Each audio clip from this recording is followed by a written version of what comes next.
You are now listening to the Someone's Favorite Productions podcast network.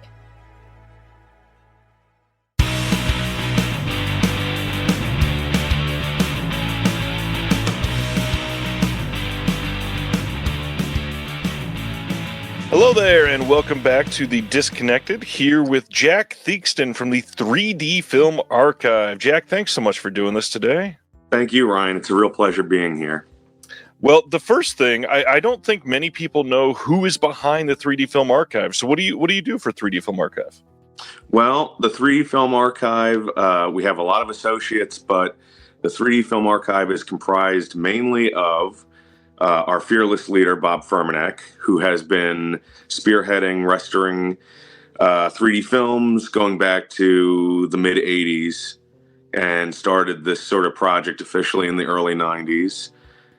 Greg Kintz, who is our technical director, a real video wizard when it comes to taking the stuff that we get scanned in and realigning it and working on it.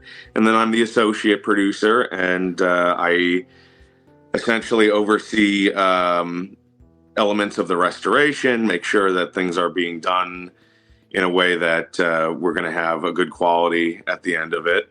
And that includes, sitting in on color grading sessions and overseeing digital scrubbing, digital dirt cleanup and dirt removal and that sort of thing. And then doing assembly and then delivering the product to our distributor.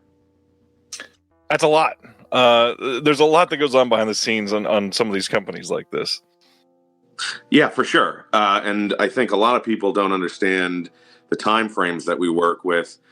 I mean, once we get on the ground running, it's usually about 6 months between our production and the time that it goes to press. And then when it goes to press, that can be anywhere between like 2 and 6 months. But the pre-production elements on it, they can take years, literally. I mean, we've had a couple projects that it took a decade to get around to. Well, just for yourself, how did you get related to the industry? How did you get in here? I have been working in the business for over 20 years now. I'm a projectionist by trade, but I've also been a theater manager, and I've done film restoration since I was a teenager. I sort of studied or was I studied under the late David Shepard, who ran Film Preservation Associates and Black Hawk Films, and he had a lot of influence on the work that I do today. He put a lot of stuff out on home video back in the 80s and 90s and 2000s that got me interested in things like preserving silent film and preserving film in general and getting into lab work. And so I've taken it from there, and I've done a multitude of different angles in the industry. But as of right now, I'm a full-time projectionist in New York City. Wow. It's a lost art, obviously. There's not something that is, carrying on that legacy everywhere like we used to have. How does it feel for somebody that's been doing it for so long, seeing, obviously, the changeover to digital was huge, but just the theatrical experience seemingly being less of a priority for culture nowadays? Yeah, I think that's contrasted, though, by sort of the marketing that 35 millimeter screenings and film screenings get, of course. Yeah. I mean, a really great digital presentation does exactly what you want as far as a presentation should be as in projection, which is the number one mantra of any good projectionist is the best projectionist is the one that you don't even know is there.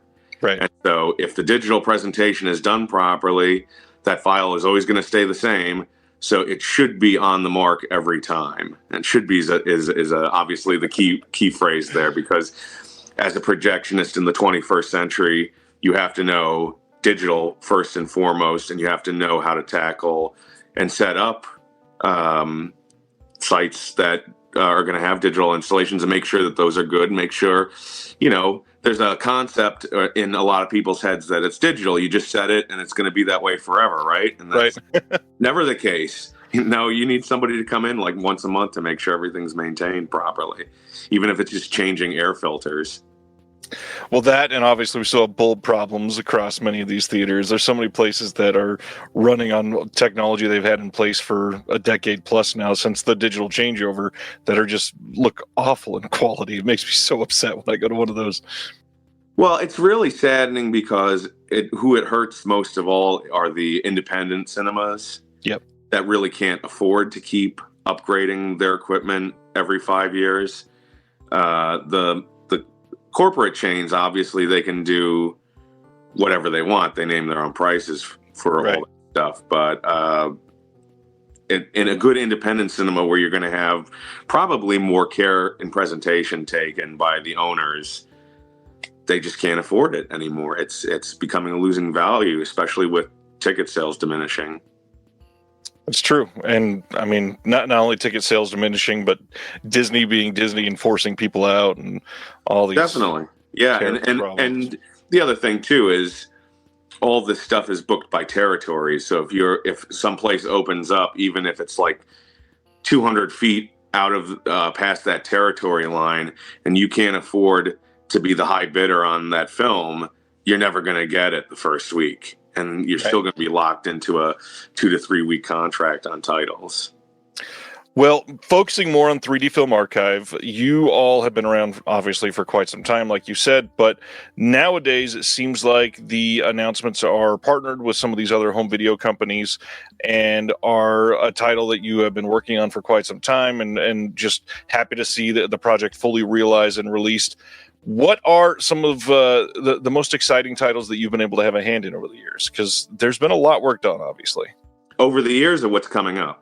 Over the years. We'll start there. Oh, boy, over the years. Well, the one that I'm still most proud of is one of our first releases, which we did through Flickr Alley, and it's called 3D Rarities. And it could best be described as a 3D short subject sample plate. It's got a little bit of everything on it, and it's got a lot of our most interesting discoveries, including some of the earliest known 3D footage going back to the 1920s, stuff that was shot in the 30s and 40s for public exhibitions like the New York World's Fair and the Golden Gate Exposition in San Francisco, and then a pretty good sample plate of stuff from the 1950s, including some shorts that went along with feature presentations that you're otherwise not going to see otherwise. So that's one of my favorites. And we did a nice follow-up to that called 3D Rarities 2, also through Flickr Alley.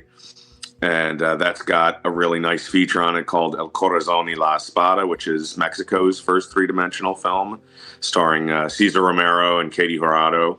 It's a nice swashbuckler epic, but then we bolstered it with a bunch of fun short subjects. And then as far as the features go, I mean, we've done over 30 releases at this point. It'd be hard to pick a favorite.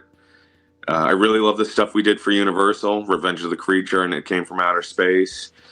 The Paramount titles that we did, I was really proud of the work we did on those. That would be like Hibaro and Sangaree and Ceasefire. And just a ton of stuff that we worked on. I'm really proud of most of it. I think the quality of our presentation has always held like a very high benchmark. And Guana Devil, one of our latest releases, I never thought we were going to see that one happen. And then here we have the original Ansco color camera negatives in our laps, and it just looks phenomenal. It looks like it was shot yesterday.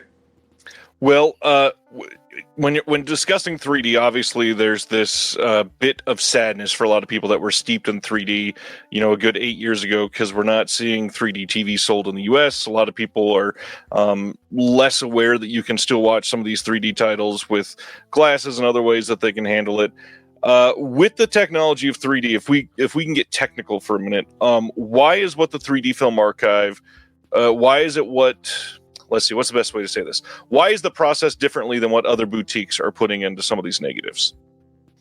Well, because we have to do the same movie twice, essentially. Right. That's the easy answer. You have two eyes, one left, one right eye view on two strips of film.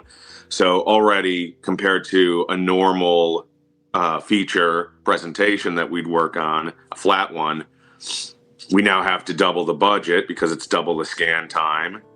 And then, of course, making sure that the alignment is correct on both eyes, because you can't have one eye seeing slightly above the other, and Right. when you push them apart, you have all sorts of weird things. So we make sure all the alignments are done correctly.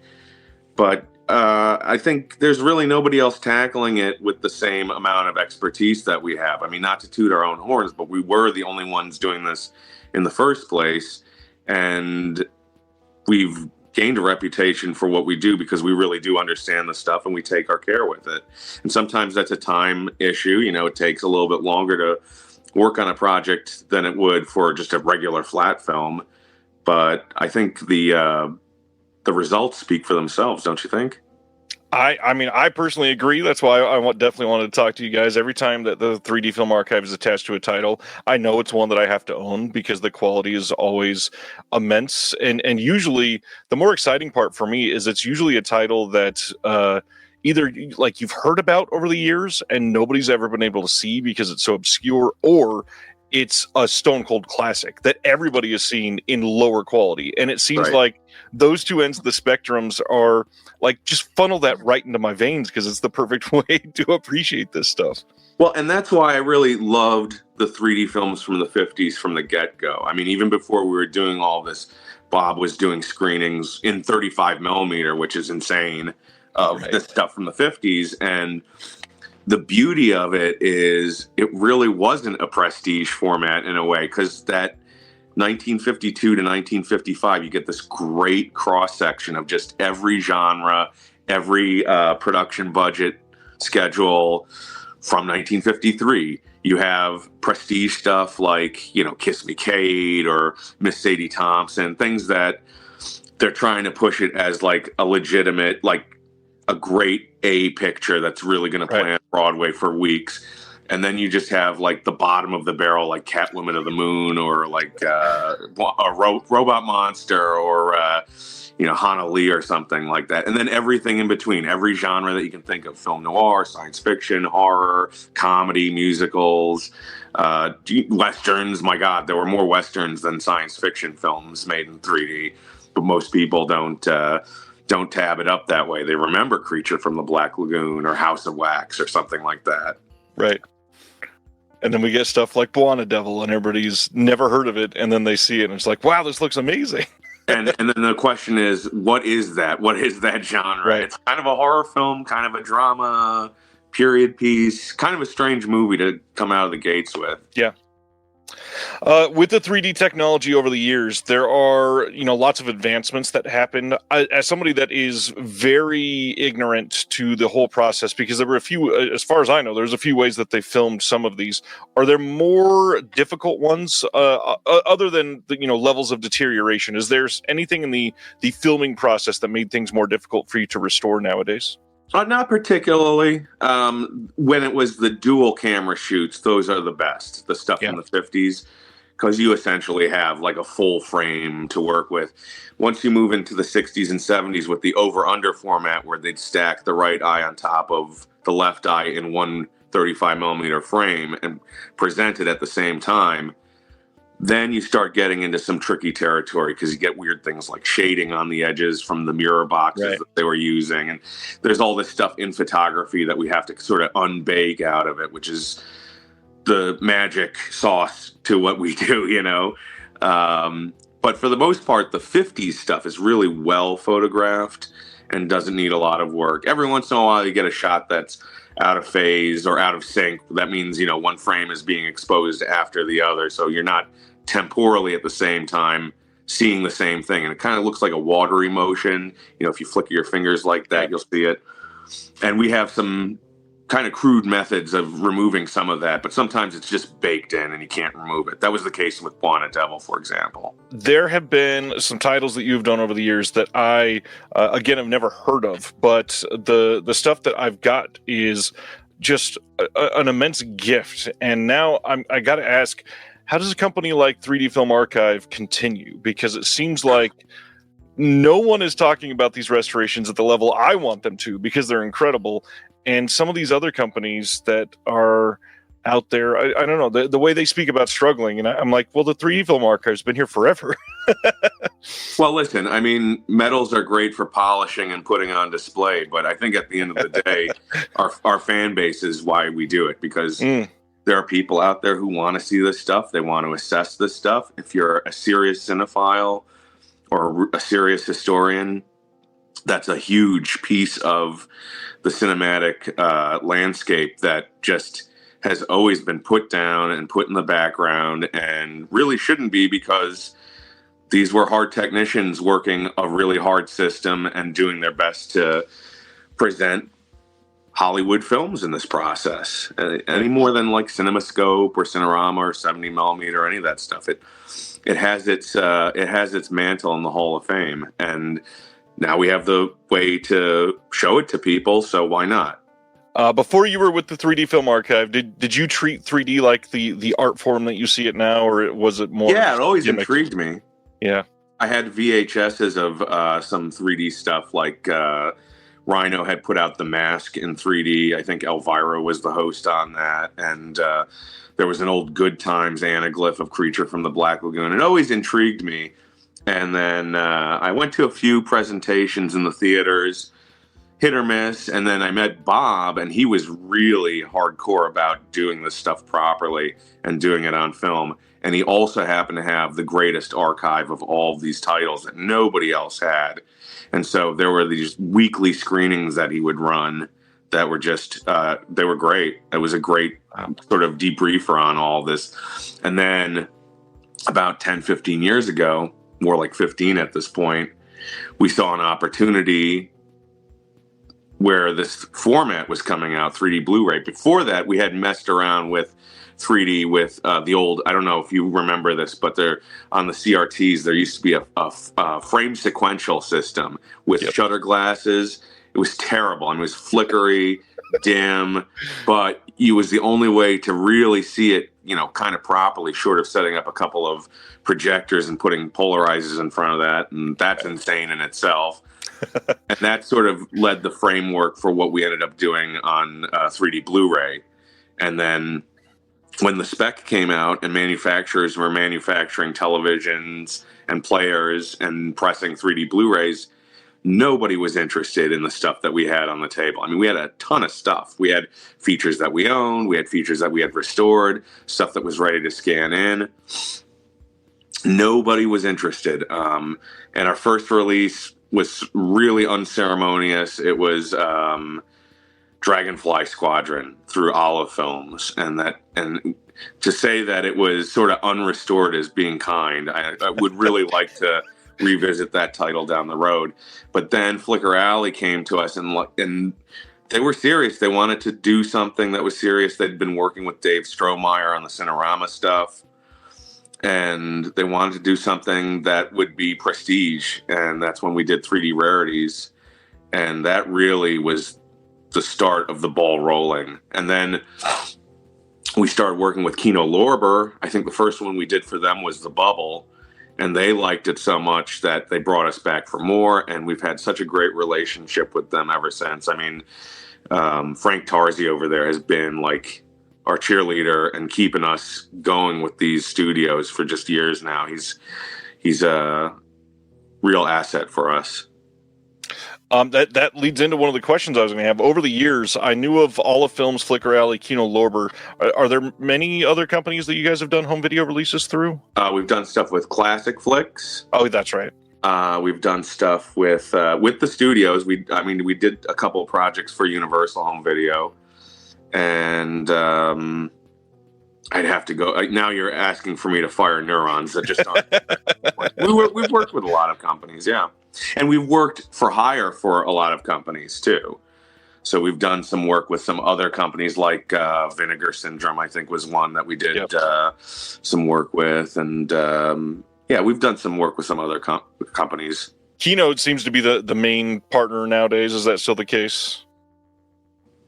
They've been our home base for a while. We've also done some releases with Bayview Entertainment. We did Robot Monster through them, and we have a film coming out soon called Domo Arigato, which is Arch Obler's last 3D film. God, there's so much about 3D that I would love to dive into. With you brought up the actual 3D Blu-ray format. When that came in, it was big in quotation marks for a little while. With the decay and the ceasing of the producing of the TVs, do you think that there's ever a chance for that to get big again in home video, or do you think we're past it?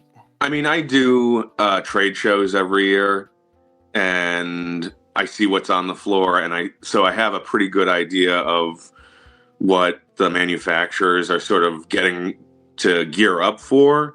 Yeah. And now that the 4K train has obviously left the station, everybody's on board with that stuff. And 8K has been being pushed for a while now, but I just don't see it realistically happening anytime soon just because of the data stream that you have to go through with that. Dolby Atmos has pretty much conquered the market as far as surround sound goes, and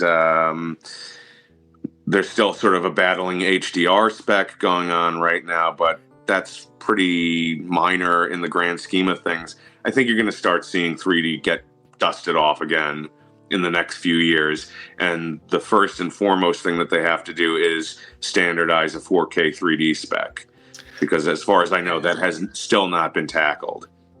That is the first thing I was going to ask, because I don't know anything about it, as if there was any sort of reason that they couldn't make a 3D 4K disc. No, I mean, SMPTE has already standardized, for example, 4K DCP for theatrical projection. Right. It would just mean coming up with a spec and standardizing it for 4K 3D. But in order for that to happen, you have to have manufacturer interest. But for manufacturer interest, you have to have the standard. So it's kind of a chicken and egg situation right now. It's whoever shoots first, basically. Right. One has to do it, and then we'll see it happen.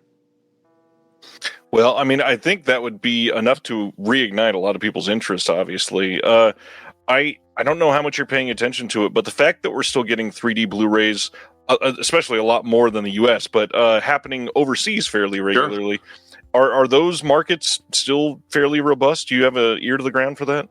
They are. We're locked into regions for the most part with the studio stuff, so we don't really see what that does overseas, although we have in the European market, because we've had a lot of people reach out for licensing Region B rights to restoration work that we've done.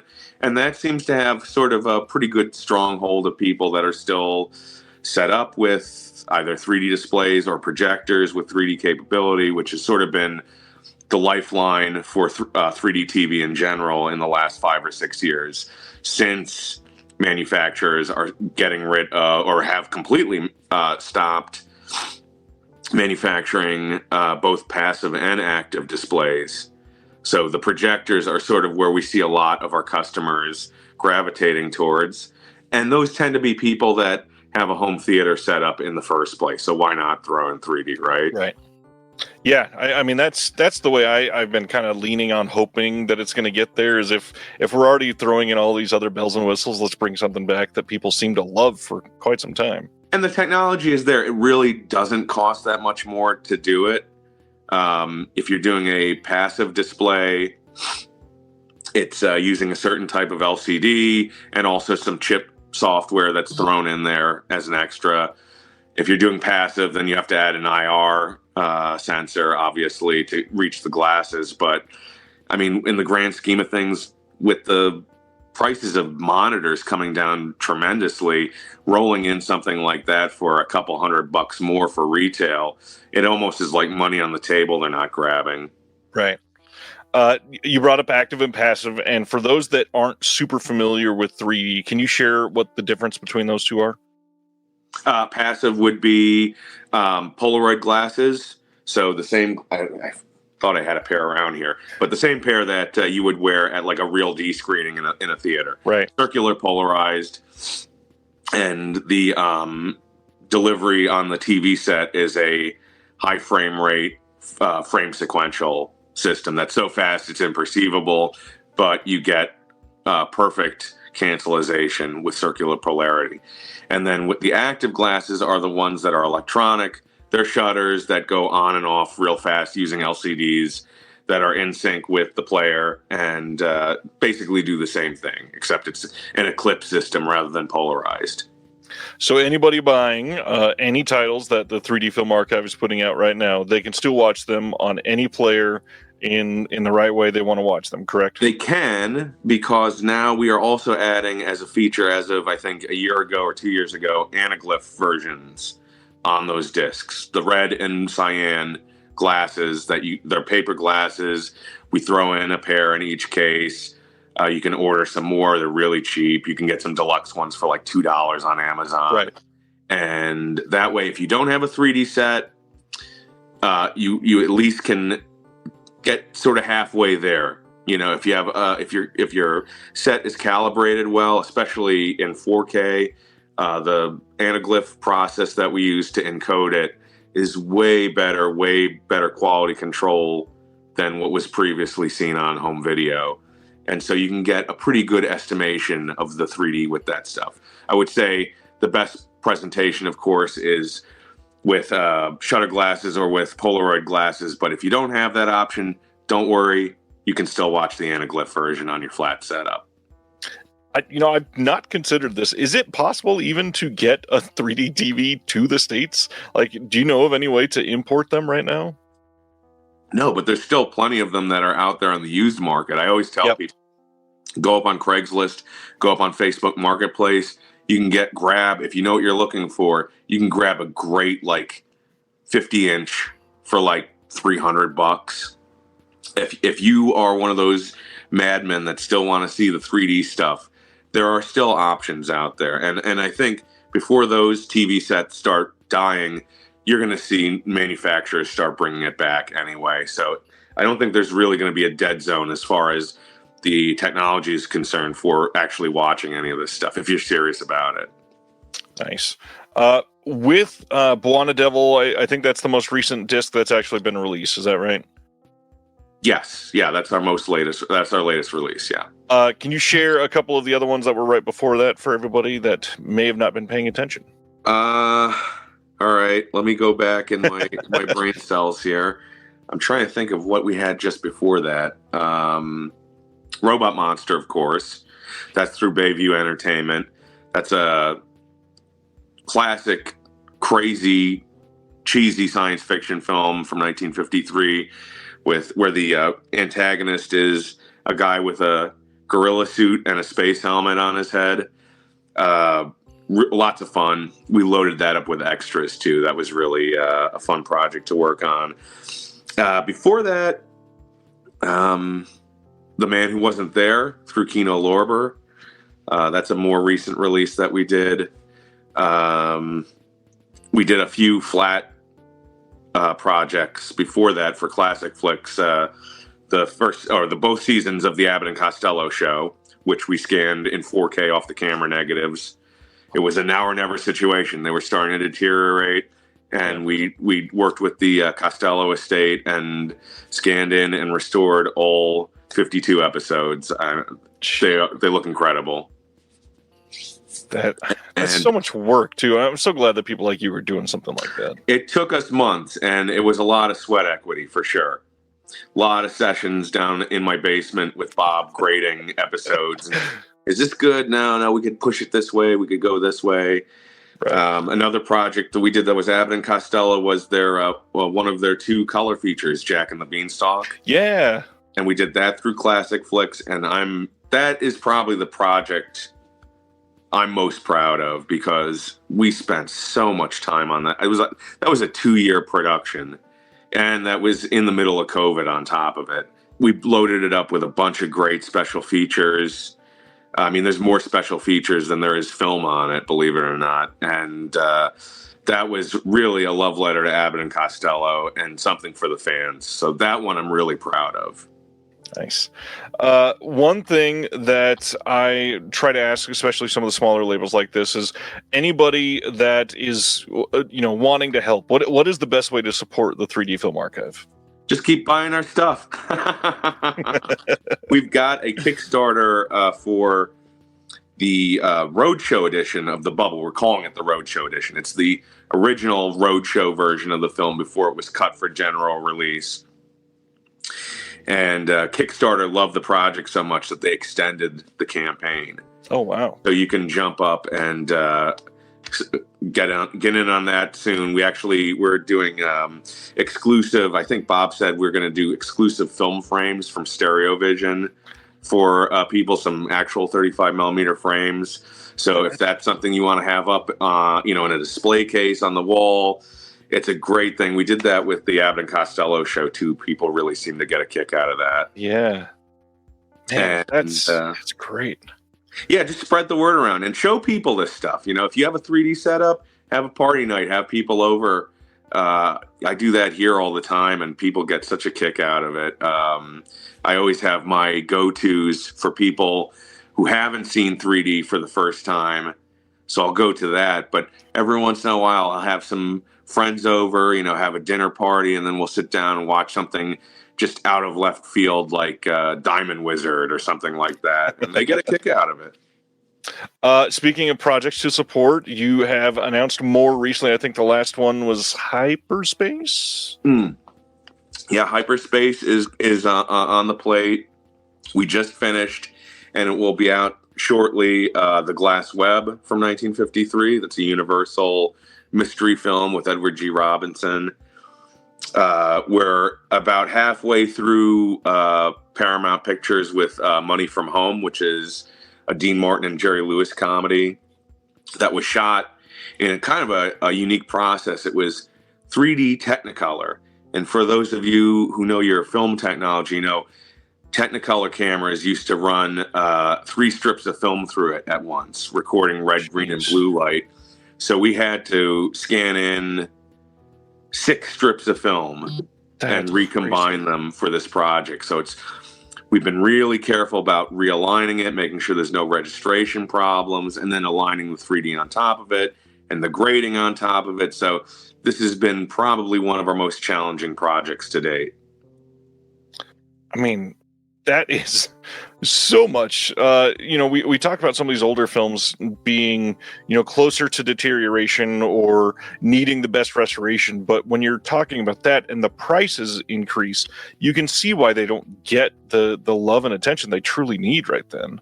No, and to be fair, and this is totally in credit to Paramount Pictures, they footed the bill for the scan. Wow. So they are treating this like a preservation project. So we're working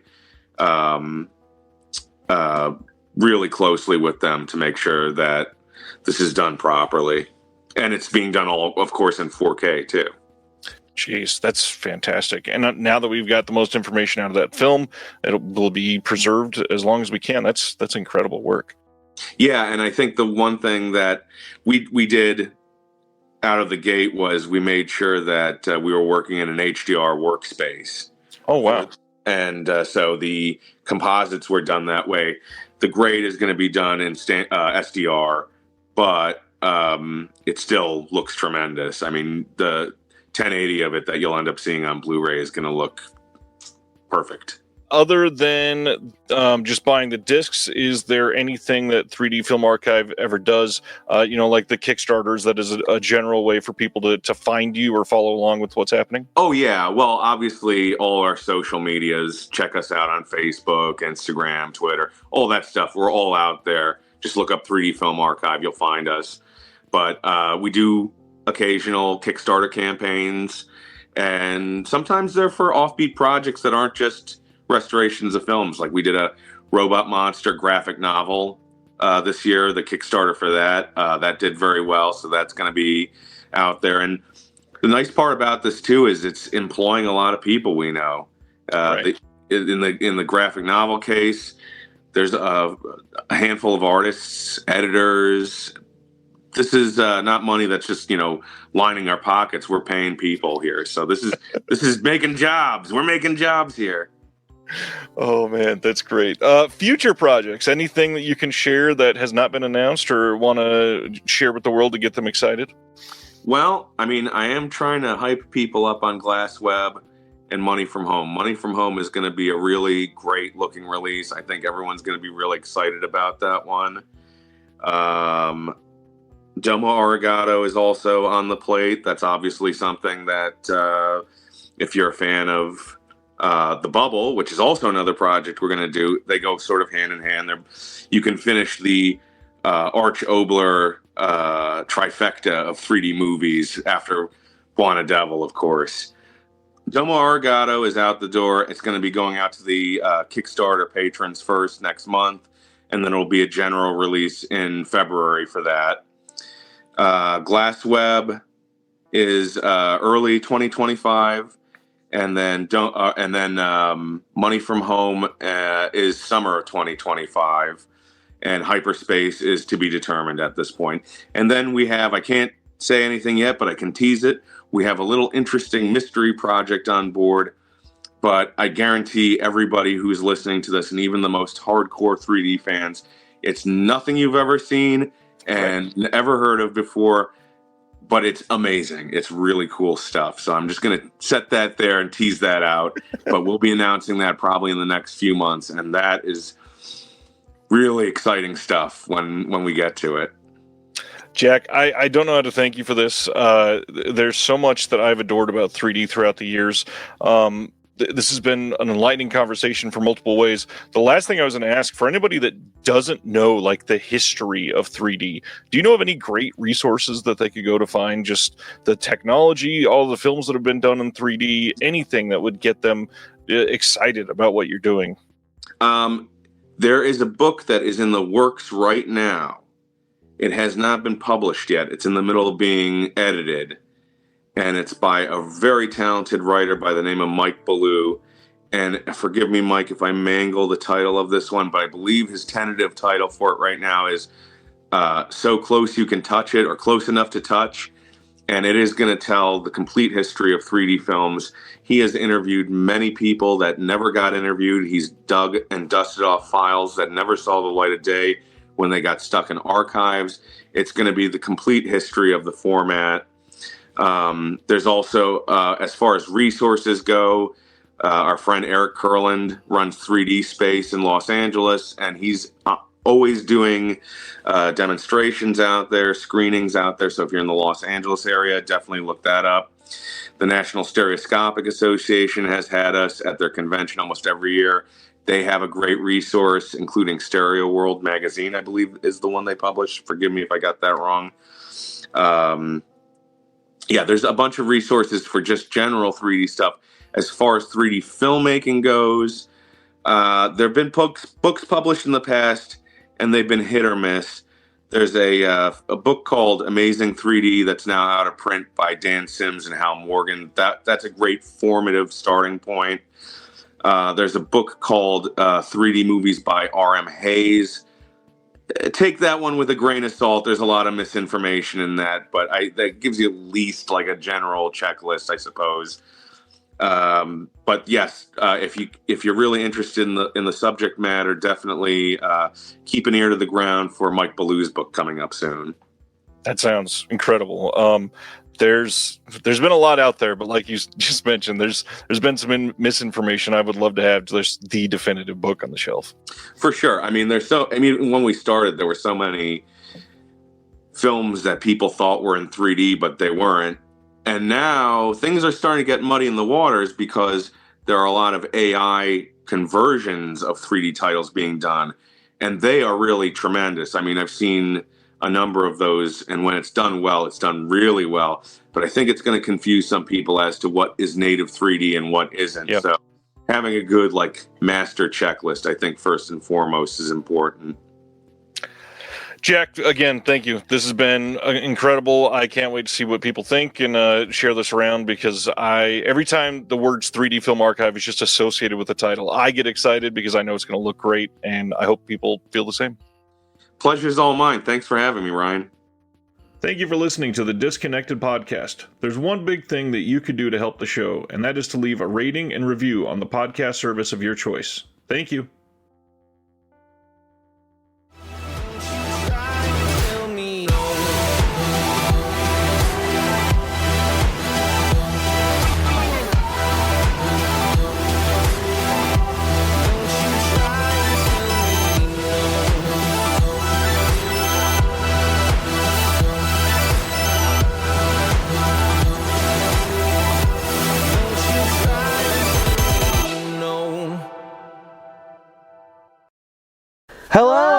Sarah. This is Matt. And Emily from Scarecrow Video in Seattle, Washington.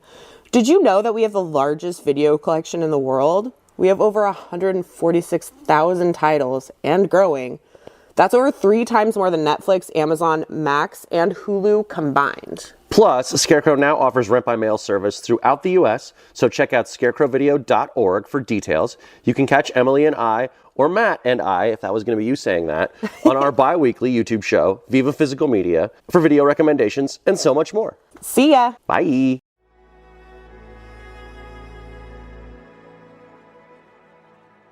Thank you for listening. To hear more shows from the Someone's Favorite Productions podcast network, please select the link in the description